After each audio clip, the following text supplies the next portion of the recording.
요나서 1장 15절부터 2장 10절까지 말씀을 한 절씩 교독할까요? 제가 먼저 1장 15절 말씀 드립니다. 요나를 들어 바다에 던짐에 바다에 뛰노는 것이 곧 그친지라.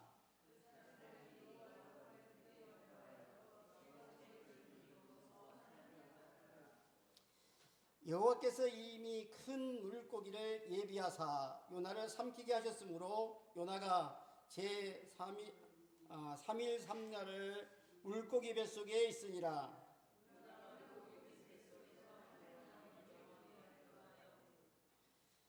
가로되 내가 받은 고난을 인하여 여호와께 불러 아뢰었더니 여호와 주께서 내게 대답하셨고 내가 스올의 뱃속에서 부르짖었더니 주께서 나의 음성을 들으셨나이다.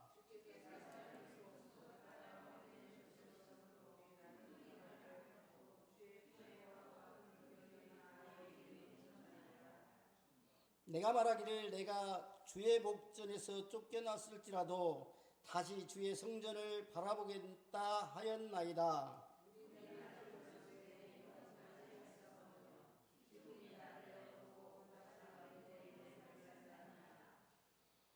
내가 산의 뿌리까지 내려갔을지라도 땅이 그 빗장으로 나를 오랫도록 막았사오나 나의 하나님 여호와여 주께서 내 생명을 구덩이에서 건지셨나이다.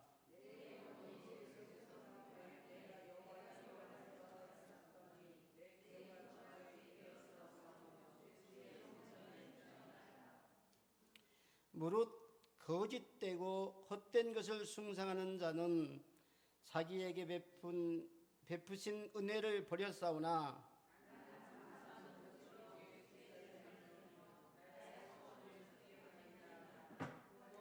여호와께서 같이 하십니다. 여호와께서 그 물고기를 명하심에 요나를 육지에 토하니라. 아멘.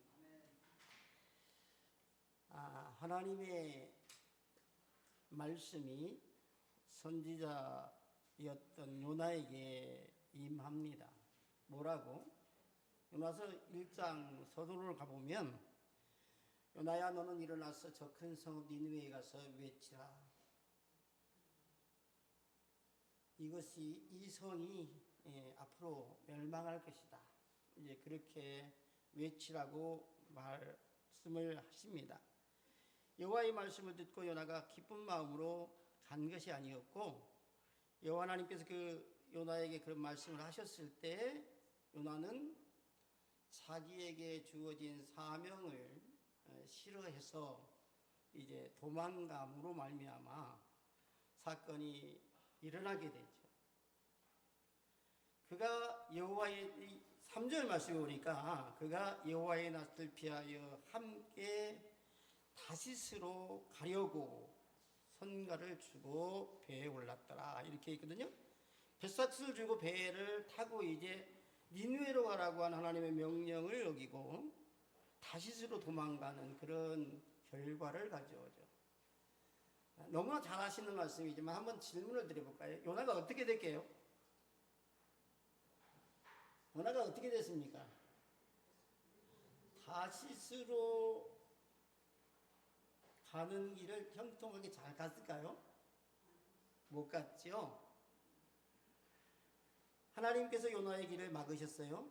요나의 길을 막으시되 하나님의 방법대로 하나님이 계획하신 대로 요나의 가는 길을 막았습니다.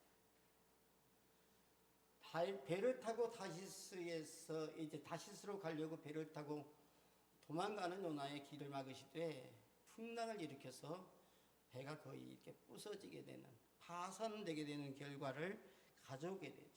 그리고 요나는 뱃사람들에 의해서 이제 심판을 당하게 되는데 뱃사람들 중에서 이 환난의 원인이 누구인지를 찾습니다. 그리고 배에 타고 있는 모든 사람들을 향하여서 제비를 뽑자. 그렇게 하죠. 근데 이 제비 뽑는 것이 하필이면 요나에게 임합니다. 근데 요나가 그 이전에 잠깐 돌아가 보면 하나님의 말씀을 어겨놓고 뻔뻔스럽게 나는 아니다 그러면서 배 밑창으로 가서 누워서 잠을 잤죠. 선장이 와서 자는 자야 어찌미냐 일어나라. 우리가 지금 배가 깨지게 생겼는데 한번 제비를 뽑아보자. 그랬는데 그 제비 뽑는 표가 요나에게 당합니다. 그리고 나서 이제 요나가 뱃사람들에게 고백을 하죠. 뭐라고? 이 풍랑의 원인, 이 배가 파손되게 된 원인이 나 때문이다. 나는 사실 하나님께서 내게 명령하여서 니느웨로 가라고 하는 말씀을 하셨는데 내가 가기 싫어서 내 욕심대로 다시스로 가려고 당신들이 탄 배를 탔습니다. 이게 이제 1장의 이야기입니다. 그러니 이 환란을, 이 태풍을, 이 폭풍을 잠재우는 것은 내가 없어지는 것밖에 없습니다. 뭐라고 얘기를 해요? 나를 들어서 바다에 던지라. 그러면 파도가 잠잠해질 것이다. 이렇게 얘기를 해요. 자, 우리는 어떤 단체 속에서 일을 할 때에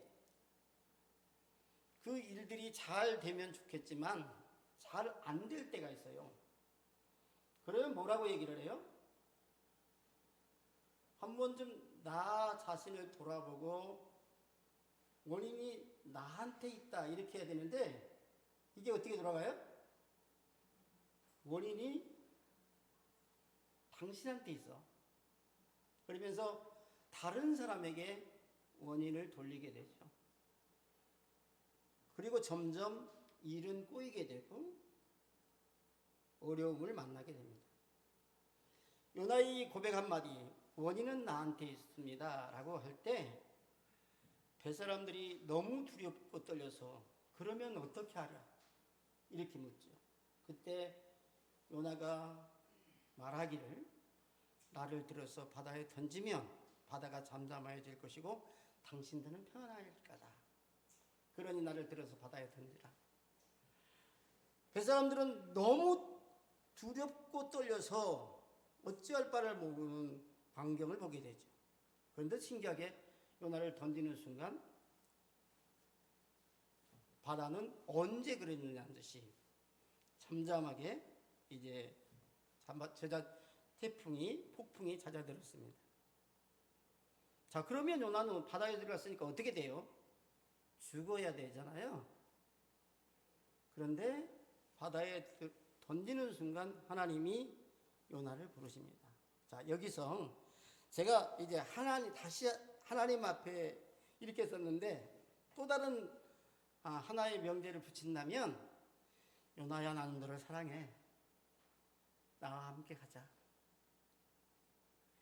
요나야 내가 너를 사랑한다고. 그러니 내 말을 좀 들어다오. 그러는 거죠. 그렇게 말씀하시는데 요나는 그 말을 듣지 않죠. 그리고는 자기가 이제 그렇게도 가기 싫은 니느웨에 가게 되는 과정을 겪고 있습니다. 오늘 우리는 하나님께서 우리를 수없이 사랑할 수 있는 수많은 사랑을 베풀어 주실 수 있는 조건들을 제시하셔요. 그런데 단 하나 이것만이라고 하시는 이 말씀을 하실 때가 있죠. 하나님께서 우리에게 작은 것을 원하실 때가 있어요. 무엇? 돈을 원하시는 것도 아니고 재능을 원하시는 것도 아니고 그냥 내가 하는 말, 하나님께서 말씀하시는 거예요. 제가 아니고요. 하나님께서 말씀하시기를 내가 하는 말만 들어주면 너는 행복할 거야. 이렇게 말씀하시죠. 요나는 자기의 선택으로 인해서 잘못된 길로 갔고 잘못된 길로 간 결과 바다에 던져졌지만 바다에 던져진 요나를 향하여서 하나님은 큰 고기를 준비하셔서 이제 생명을 살려주시는 그런 역사를 바라보게 됩니다. 제가 이 말씀을 준비하면서 조금 가슴이 먹먹해오는 그런 느낌을 받았습니다. 우리는 수없이 하나님께서 말씀하셔요. 내가 너를 사랑하는데 너 이것 내 말을 좀 들었으면 좋겠다. 그런데 하나님을 향해서 우리는 뭐라고 얘기를 해요? 하나님, 난 당신 모릅니다. 언제 그 말씀하십니까? 이렇게 말을 하고 아예 영혼의 귀를 막아버릴 때가 많습니다. 그리고 나서 이제 환난을 당하면 그때는 뭐라 그래요? 평안할 때 하나님이 찾아오셔서 너 나와 함께 하자. 내가 너 필요해. 내가 너 사랑한다고. 이렇게 말씀하실 때는 귀를 닫고 있다가 환난을 만나고 풍파를 당하면 하나님 나 살려주십시오. 이렇게 고백을 하죠. 저는 요나는 아닙니다만 제가 물에 한번 떠내려간 일이 있어요. 물에 떠내려갔는데 초등학교 1학년 때입니다. 60년대예요. 1960년대 이야기를 좀 잠깐 할게요. 그것이 제가 이제 신앙생활을 하게 된 동기도 되고요. 아침에 여름 어느 날 비 오는 날 아침에 이제 학교를 가려고 도계를 2개를 넘고 개울을 1개를 건너야 되는 그런 거리에 있는 학교를 이제 갑니다. 친구들은 왠지 학교 가는 친구들이 하나도 안 보였어요. 학교 가보니 가는 길에도 없었어요. 비는 부슬부슬 내리고 있었고, 전 비닐 우산 하나 이제 쓰고, 옛날에는 책가방 없었잖아요. 그죠? 뭐 있었어요? 그죠? 보자기 매가지고 이렇게 달랑달랑 하고 뛰는 건데, 저는 그것도 좀 멋있고 폼나게 다닌다고 이렇게 끼고 다녔단 말입니다. 근데 이제 고개를 2개 넘고 개울을 갔어요. 늘 지나다니는 개울입니다. 거기는. 그날따라 물이 좀 많아 보였어요. 앞으로 한 발 딛고 2발 딛으니까 한 무릎이 조금 넘더라고요. 어린아이에 비해서. 근데 3발짝 가니까 이미 허리가 차는 거예요. 근데 그러자 이제 물이 저를 덮쳤는데, 사람이 얼마만큼이면 살 수 있을까요? 물속에서. 어린 꼬마예요. 1학년짜리예요. 얼마만큼이면 살죠? 물에 빠지자마자 죽죠. 근데 이상하게도 3km를 떠내려갔는데 안 죽었어요. 근데 이제 그 원인도 있어요. 하나님께서 역사하신 것도 있지만 그 원인이 뭐냐면, 제가 그 물을 건너는 순간 큰 저수지가 터졌어요. 큰 저수지가 터지면서 한번 밀었는데, 뭐 나무 껍데기를 타고 갔는지 뭘 타고 갔는지 어떻든 살았어요. 근데 제가 3km라고 한 걸 어떻게 아느냐면, 우리 동네 쪽으로 아니고 다른 동네 쪽으로 이제 그 물이 흐르는데, 마을에서 학교까지 그 거리를 재놓은 게 있거든요. 마을마다. 거기 보니까 학교에서 몇 킬로 지점이 이렇게 나와요. 한 2.3km 정도 정확하게 말하면. 근데 안 죽었어요. 그래서 집에 왔고요. 저수지는 터졌고, 이웃의 선배는 집에 가다가 떠내려가서 죽었고, 저를 이제 집에 들어가는 저를 본 어머니는, 제가 이제 머리도 깨지고 옷도 다 찢어졌을 거 아니에요. 그러니까 기절을 하셨고, 그런데 제가 집에 들어가는 순간에 형님은 이제 뭐라도 찾아보겠다고 제가 떠내려갔던 그 길로 갔고요.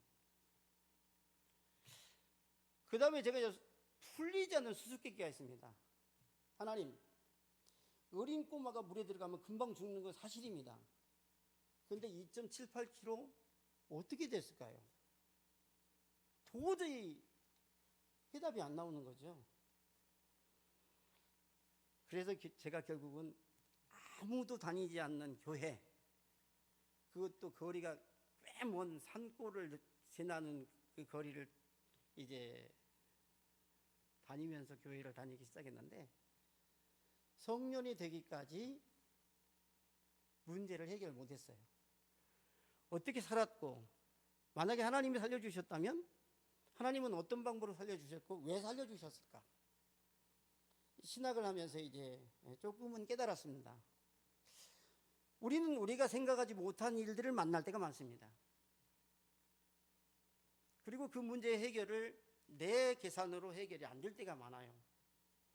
물론 아까 이제 뒤에 말씀드려서 저수지가 터졌다고 하는 말씀을 드렸지만, 그 물살이 아무리 세도 3km까지 떠내려가는 동안 안 죽었다고 하는 건 저는 지금도 해결이 안 되는 거예요.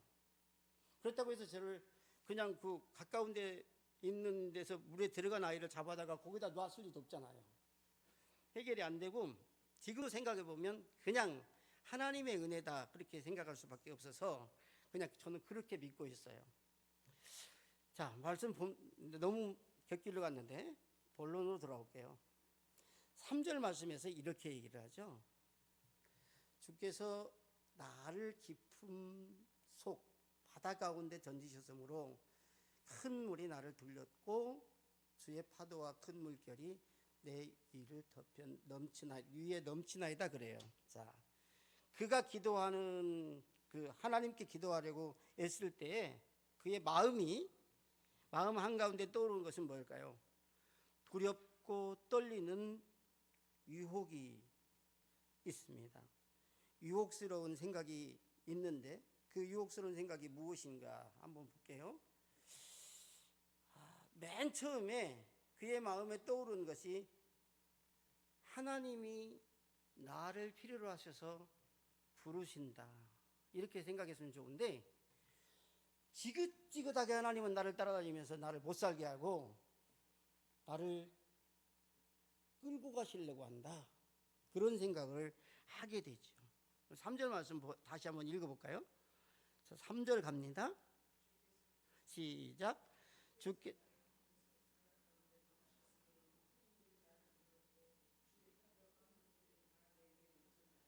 그러니까요, 보셔요. 주께서 나를 깊은 바닷 가운데서 파도로 감쌌다, 둘렀다. 그리고 그 위에 물이 넘치고 감쌌고 나는 그래서 주님 때문에 죽습니다, 이런 고백 아닌 고백을 하고 있는 거죠.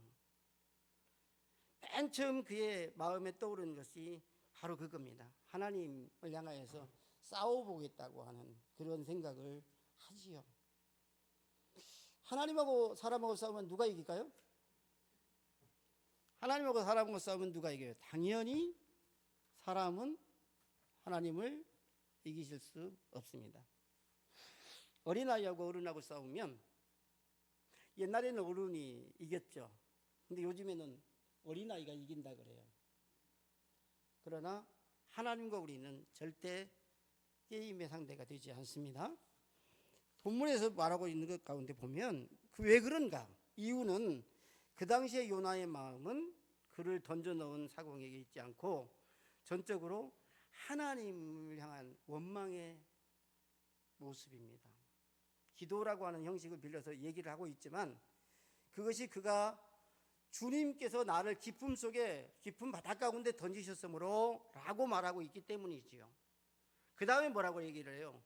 바다 가운데 던져놓은 것도 모자라서 파도가 나를 덮쳤습니다. 주의 파도가 나를 덮쳐서 나를 아예 죽이는 그런 현상까지 왔습니다 라고 얘기를 해요. 그런데 중요한 것이 있어요. 여기에서 당시의 바다의 모습을 표현하고 있는 것이 아니라 이미 말씀해 드린 것 같이 하나님에 대한 생각을 나타내고 있어요. 하나님께서 내 마음에 온통 나를 붙들고 계시고 나를 감싸고 있어서 나는 피할 길이 없습니다, 그런 얘기죠. 그러면 우리 같으면 하나님께서 나를 붙잡고 계시면 그냥 하나님 당신의 뜻대로 하겠습니다라고 하는 믿음 좋은 고백을 하겠지만 요나는 안 그랬던 것 같아요. 요나는 뭐라고 얘기를 합니까? 결국은 그 일들 가운데 하나님이 붙들고 계신다고 하는 그런 이제 고백을 하고 있지만 하나님과의 관계를 개선해야 한다고 하는 것을 이제 그때야 깨닫게 되죠. 뭐라고 얘기를 해요? 주께서 나를 몰아내실지라도 내가 이제 자원하는 마음으로 주님께 나옵니다. 그 찬송가 가운데요, 고통의 멍에 벗으려고 주께로 옵니다. 그 찬송 있잖아요.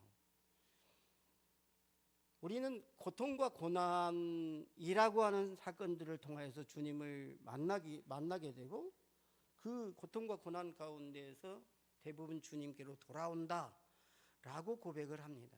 근데 주님께서는 그러시잖아요. 내가 너를 사랑해. 나는 너가 필요해. 그러면 한마디로 예, 주님 가겠습니다. 그러면 끝이잖아요. 근데 그렇게 안 하고 있다는 사실이죠. 그렇게 안 하고 어떻게 해요? 이거는 내 인생은 나의 것이라고 10대 반항기도 아니고 주님 부르실 날이 가까운 어르신들도 그렇고 어린아이들도 그렇고 혈기왕성한 청년들도 그렇고 저같이 청년도 아니고 그렇다고 해서 나이 많은 어르신도 아니고 어정쩡한 인생도 그렇고 하나님이 부르시면 그때로부터 네 하나님 가겠습니다 그러면 좋은데 하나님 싫어요. 그리고 버텨보는 거죠. 결국 사람과 하나님과의 싸움은 누구의 승리? 보나마나 하나님께서 승리하시는 거죠. 그래서 요나가 뭐라고 얘기를 해요? 주께로부터 나를 몰아내실지라도 이제 내가 자원하는 마음으로 주님께 나옵니다. 왜냐하면 내 구원의 소망이 주님 앞에 있기 때문입니다. 이제는 다른 길은 없습니다. 주밖에 다른 곳은 없고 주님께로만 길이 있습니다라고 고백을 해요. 종종 우리는 내 자신을 내려놓을 때 기쁨을 누릴 수가 있고요. 내 자신을 하나님께 맡길 때 우리의 삶이 새로워질 수가 있습니다.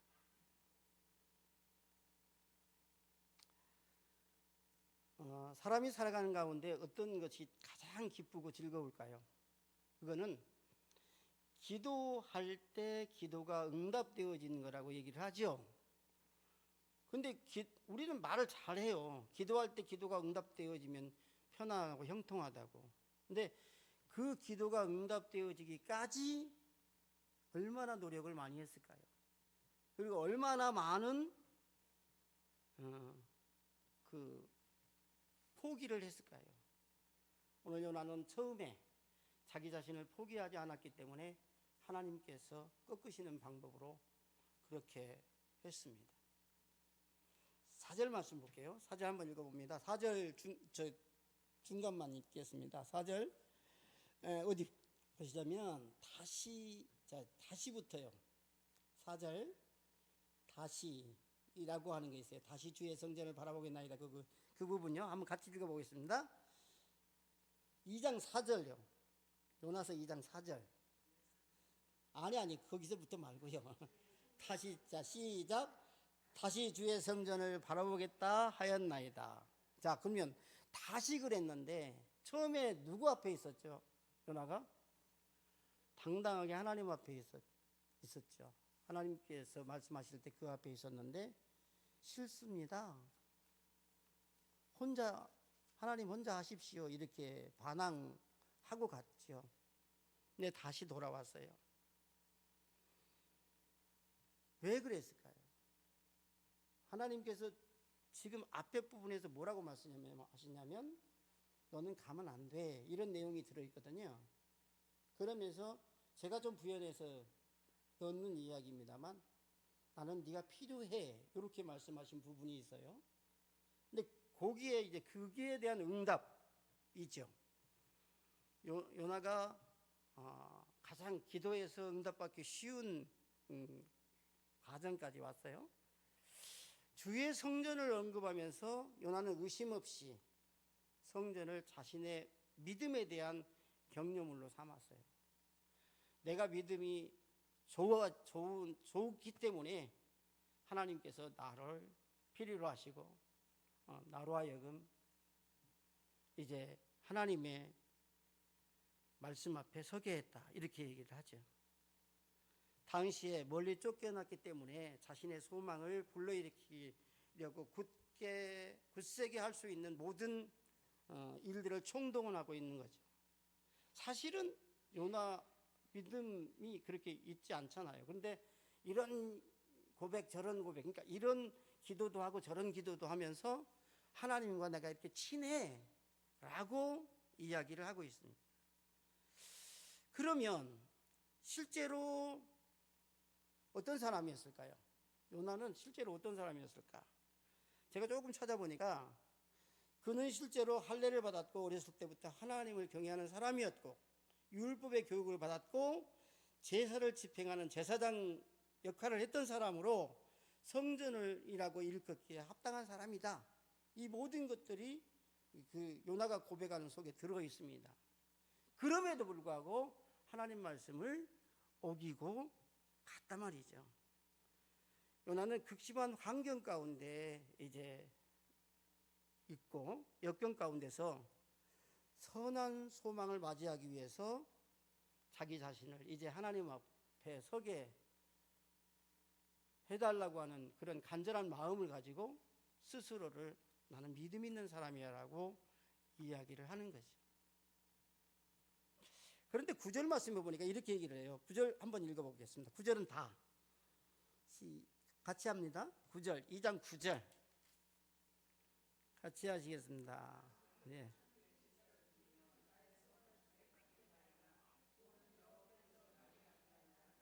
예, 요나의 고백이 뭔가요? 요나의 고백은 어떤 거죠?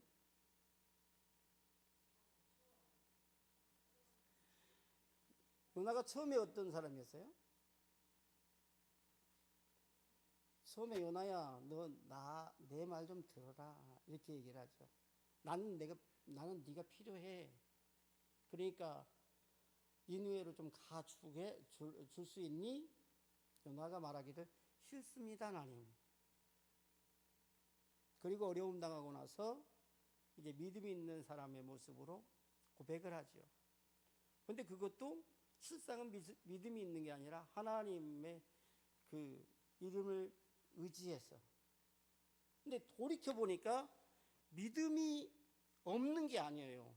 9절 말씀에서 보면 그 아까 4절에서 보니까 요나의 그 직분에 대해서 얘기를 했어요. 율법의 교육도 받았고 제사를 집행했고 성전을 이라고 말할 수 있는 그 모습도 있다 그랬는데 그럼에도 불구하고 하나님 말씀을 어기고 살아갔던 그입니다. 9절에서는요, 요나는 사람들이 꾸며낸 우상에 대해서 자신의 믿음을 내세우고 있습니다. 뭐라고 얘기를 해요?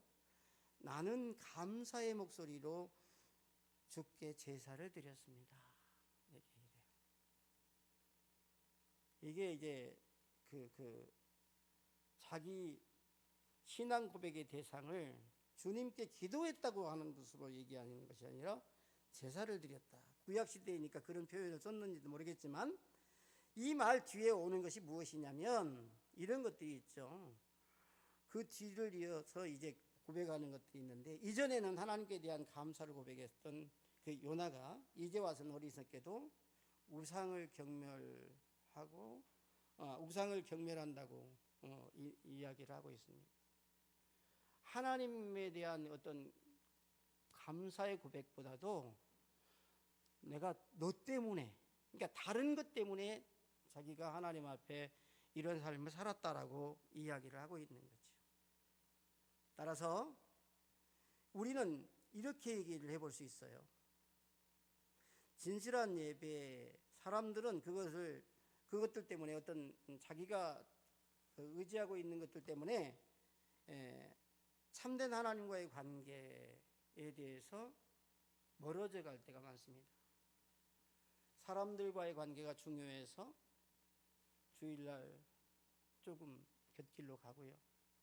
또는 어떤 일들로 인하여서 곁길로 가고 그런 일들이 있죠. 이제 아까 점심 먹고 우리 팀장님이랑 전도사님이랑 이런저런 얘기를 하면서 저는 회사 생활도 조금 했어요. 근데 이제 신앙생활 하면서 신학교 다니면서 그렇게 이제 신앙생활을 하면서 회사 생활을 했는데 회사도 뭐 좀 괜찮다고 한 그 뭐죠? 옛날에로 말하면 지금은 대우인데 옛날엔 대한전선 냉장고 만들었던 이제 그런 회사에 들어갔어요. 처음에 이제 사원 모집에서 배치받은 데가 자재관리과 들어갔습니다. 그 다음에 자재관리과에 가서 이제 있으면서 주일날은 절대 교회 가야 되기 때문에 나 일 못합니다. 그 얘기를 한 거죠. 근데 옛날에 대우전자, 대한전선 잘 나갔어요. 그러니까 불러서 갔어요. 왜 그래요? 그래서 난 교회가 내 생명이기 때문에 나 일 못합니다. 그러니까 이제 다른 곳에 또 보내줘요. 그래서 밀리고 자재관리과 들어갔다가 뭐 무슨 또 뭐 그 품질관리과라고 하는 곳 있죠. 그런 데 갔다가 나중에는 정밀가공과 갔어요. 근데 정밀가공과 갔는데 정밀가공과에서 이제 하는 일들이 뭐냐면 냉장고 부품에 딱 요만한 거 들어가는 게 있어요. 얇은 거 쇠로 된 주물을 깎는 거예요. 절삭반이라 그래가지고 손에 기름 벙벅 이렇게 하면서 일을 했습니다. 그러니까 그 위에 있는 분들이 뭐라 그랬냐면 너는 멍청하다. 왜? 편안한데 다 보내주니까 일부러 그런 데 찾아가고 일하냐 그런 얘기를 하는 거죠. 근데 저는 어디에 키포인트를 맞추고 있었냐면 교회를 자유롭게 다닐 수 있는 곳 이거죠. 이제 그러면서 신앙생활도 해봤습니다만 우리가 세상과 타협하면 얼마든지 타협 대상이 된다라고 세상은 이야기를 하죠. 우리가 조금 물러서면 세상은 더 많은 것들을 요구해요. 우리가 두 발 물러서면 세상은 네 발 물러가라 그래요. 우리가 작은 것을 내어놓으면 그 다음에는 더 큰 것을 내어놓으라고 그래요. 오늘 요나는 어떤 의미를 말하고 있을까요?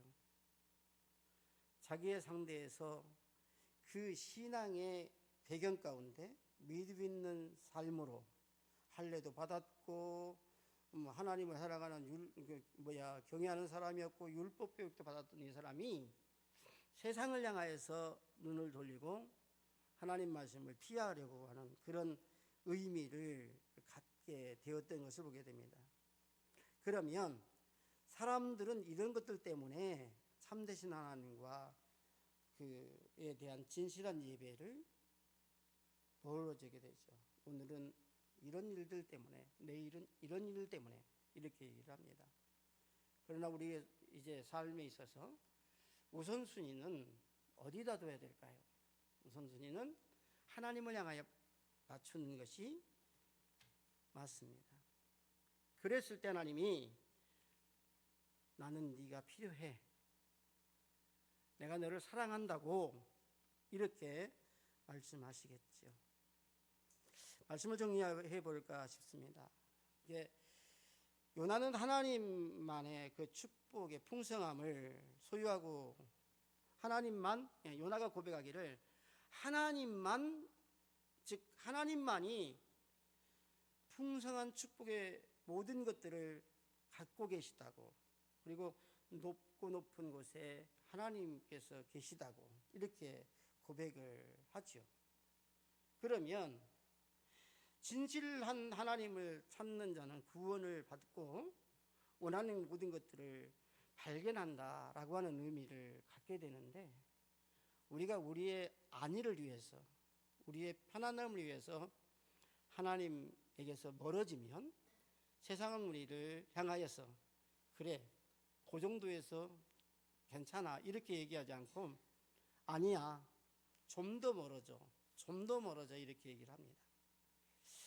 자, 말씀을 이제 정리하고 싶습니다. 요나의 구원은 어디에서부터 왔을까요? 요나가 고백하는 것 가운데 요나의 구원은 하나님께로부터 왔다고 덧붙이고 있습니다.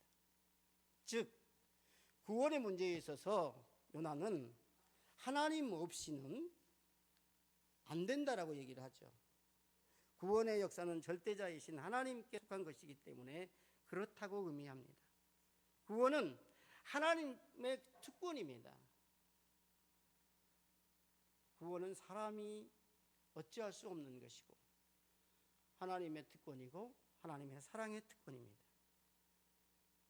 그러므로 사람들이 찬양과 감사를 하나님께 드리지 아니하고 다른 것에 한다면, 즉 우상에게 돌린다면 그것은 합당치 못할 것이고 건전치 못하다고 한 사실을 말씀드릴 수 있습니다.